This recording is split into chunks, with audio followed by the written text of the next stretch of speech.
साथियों, महाभारत में सैकड़ों पात्रों, स्थानों, घटनाओं और विचित्रताओं की विडंबनाओं का बहुत सारा वर्णन है। महाभारत एक ग्रंथ है जिसमें कि तत्कालीन महाभारत का यानी कि तत्कालीन अर्थात उस समय की महाभारत का समग्र इतिहास वो उसके अंदर लिखा हुआ है। ये ग्रंथ अपने अंदर स्त्री पुरुषों की आदर्शता, उनका चरित्र, उनका व्यवहार और हमारे देश के जनजीवन को प्रभावित हमेशा से करता रहा है। आज हम जानेंगे महाभारत के बारे में, उन महिलाओं के बारे में जो कि सबसे ज़्यादा शक्तिशाली थी, लेकिन उनमें भी एक ऐसी महिला जो कि सबसे ज़्यादा शक्तिशाली थी। तो साथियों, इसके अंदर सबसे पहला स्थान है माता सत्यवती का।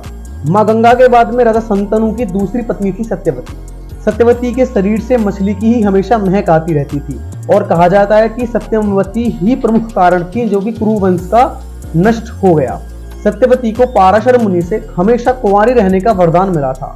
अब वेदव्यास जो थे वो उन्हीं के पुत्र थे, तो सत्यवती की संपूर्ण राज्य पर पकड़ बहुत ही अच्छी थी और भीष्म पितामह उनके आदेशों का पालन हमेशा करते थे। दूसरी थी गांधारी।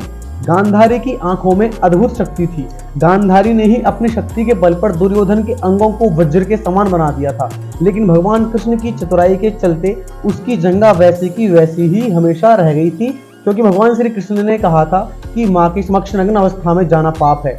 गांधारी मानती थी कृष्ण के कारण ही महाभारत का युद्ध हुआ और उन्हीं के कारण मेरे सारे के सारे पुत्र मारे गए। तभी तो गांधारी ने भगवान कृष्ण को उनके कुल को नष्ट हो जाने का श्राप दे दिया था। साथियों, तीसरे स्थान पर है कुंती।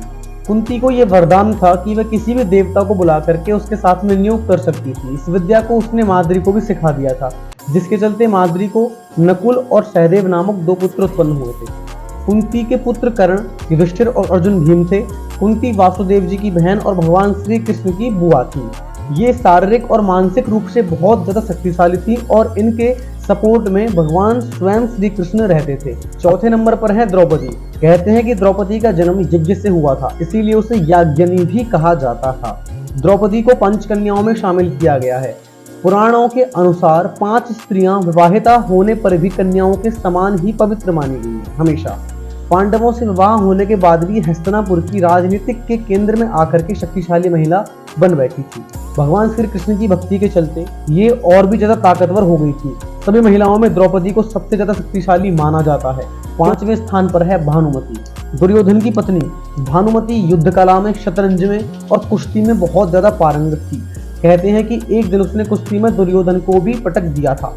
भानुमति के कारण ही ये मुहावरा बना है कि कहीं की ईंट कहीं का रोड़ा, भानुमति ने कुनबा जोड़ा। भानुमति बेहद ही सुंदर, आकर्षक, तेज बुद्धि और ताकतवर महिला थी। गांधारी ने सती पर्व में बताया है कि भानुमति दुर्योधन से खेल खेल में ही कुश्ती करती थी, जिसमें दुर्योधन उससे कई बार हार भी जाता था।